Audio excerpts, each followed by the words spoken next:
Magluluto na naman tayo mga kaibigan.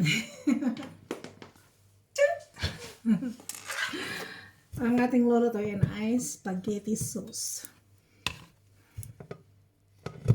Request kasi ng dalawa. Na-miss na daw nila ang spaghetti.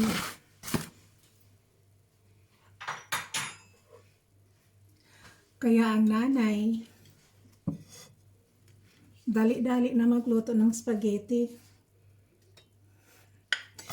Ito daw ang kanilang kakainin ngayon. Ganito lang ang buhay nanay. Kung anong gustong kakainin ng mga mahal sa buhay, ay gagawin. Kahit hindi marunong magluto, ay gagawa ng paraan, di ba? Ako hindi ako masyadong marunong magluto, pero ginagawa ko ang aking best para makaluto sa gusto nilang kakainin. So,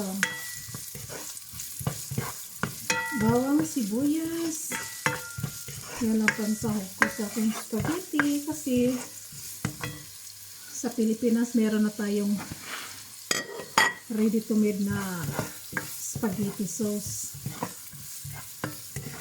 Dito sa ibang bansa, sa Germany, meron man pero iba ang lasa, hindi tulad sa atin. Kaya ang gagawin natin is inikos-nikos natin para sumarap ang ating spaghetti.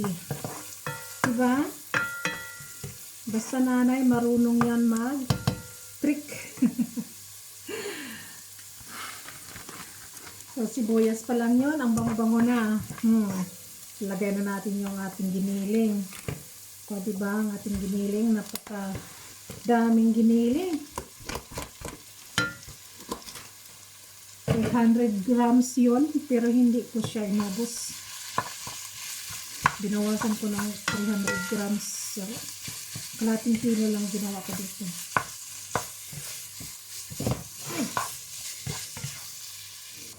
Maglagay ako ng kunting asin. Tansyahin lang muna natin.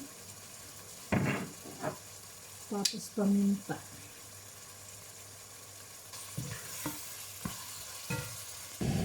Sunodin natin yung ating hotdog. Hotdog hindi talaga yan mawawala. Halo-halo lang. After few minutes, so ilagay na natin yung ating sauce na nasa lata. Glass pala to. Tomato sauce. Tapos bolognese.